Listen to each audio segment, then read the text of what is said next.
It's Paulie C, and in today's episode, I'm going to share with you guys how I do my clean and buff service. And this is a job that we are completing today. And I figured I would spend a little more time and explain what products I use and how I do it. Some of you guys are interested. We were at this home already, so we offered the additional service in all the open areas for $270. We'll start out using the hardwood and laminate ZEP. pH neutral, this stuff works amazing, leaves no residue. I'll put it in a trigger sprayer bottle, a little ZEP 32-ounce trigger sprayer. After I dry mop all of the floors to get up the dust, we'll mist a little mist down. And I will be using, of course, ncapstore.com, the swirly machine, which you'll see in today's episode. Been using this thing for a couple years now, I think. It's just a workhorse, makes you a lot of money. And the $270 we're making today is a discounted rate because we happen to be there, and we're doing the carpets and an area rug and some tile. So I said, hey, we'll get all your open areas. And that's what she went with. Then I use actually a 15-inch red 3M pad. I think this is a picture of a Diablo pad. But anyway, just a red scouring pad. Or some people call them maroon for some reason. Maybe I'm colorblind. I call it a red pad. In fact, it says red buffer pad right there in the picture. I get them for about $6 a piece, I think, on Amazon when I buy in a case of 5. And then the polar pad is the microfiber pad that we use after we run the red pad and the solution. We'll take and we'll wet a polar pad, wring it out, and then mop up all the soil. And it has a pad in between it, so it's extracting all of that emulsified soil into this polar pad, available at NCAP Store. You can use any flat mop system. I think they sell them Home Depot, Walmart. I think my flat mop system was maybe $29, $30 at the most on Amazon. And I've since bought some additional style pads. If I'm putting floor finish on a floor, doing a clean buff, shine and protect, I have a special flat pad, finishing pad, which I'll share with you at a later date. But this is the area. You can see all the equipment. We got the vacuum. We got everything in there. My son's finishing up one of the rooms. We happen to be in here doing 3 or 4 bedrooms, an office, a hallway, some travertine tile, which I'll share with you.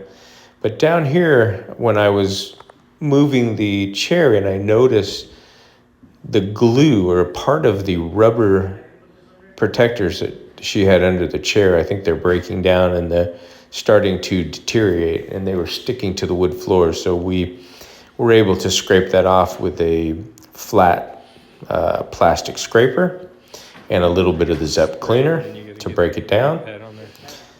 So what we do, like I said, I took a flat mop first and just a microfiber pad. I went all through these open areas under the little kick plates in the kitchen, all around with that flat mop to make sure I get all of the soil that was down there, any loose stuff. And then I spray an area, probably, most of that whole area, I think I actually pre-sprayed and then just had him be careful. Come back through, and there's the red 3M pad. What that's going to do, it's not going to damage the protective finish on the wood. This is a solid wood floor, and how do I know that?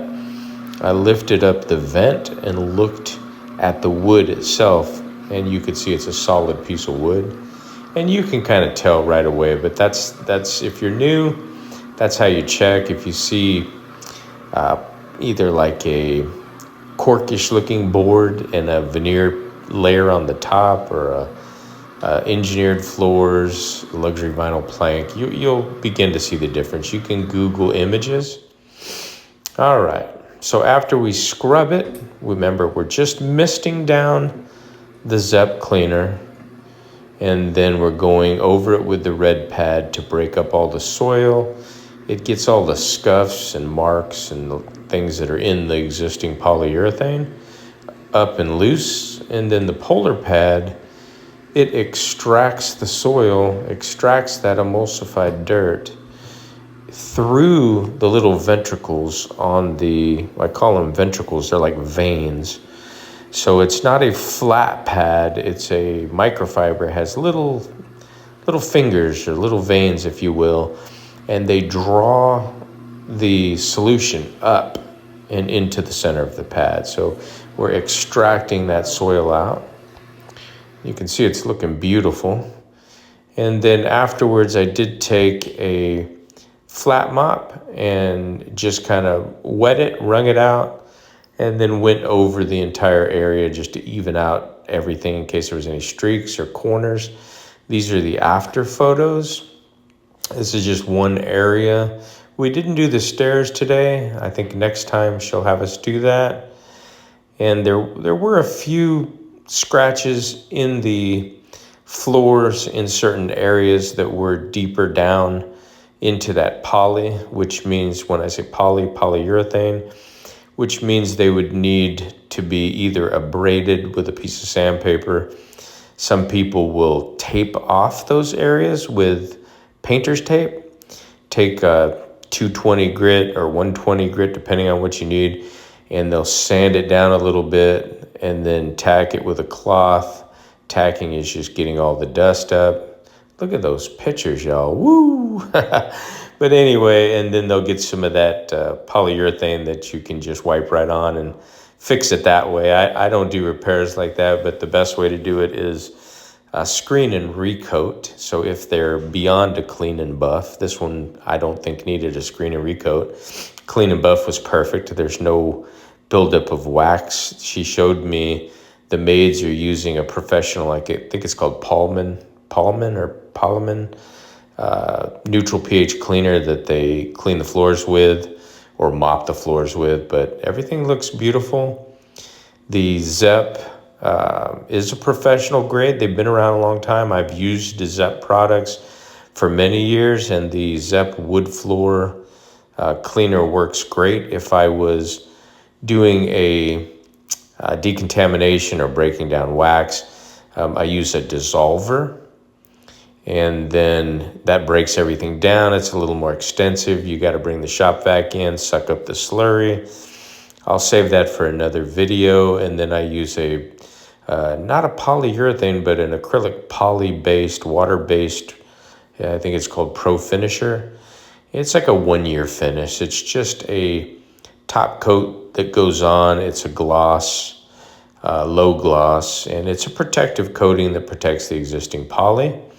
And it can be dissolved once a year, and you can reapply it. And then at some point in time, if you need a screen and recoat, that might be an option for you. But there you have it. Fantastic. Look for the additional videos from this home. But I did want to share my how-to on this. I hope it was helpful.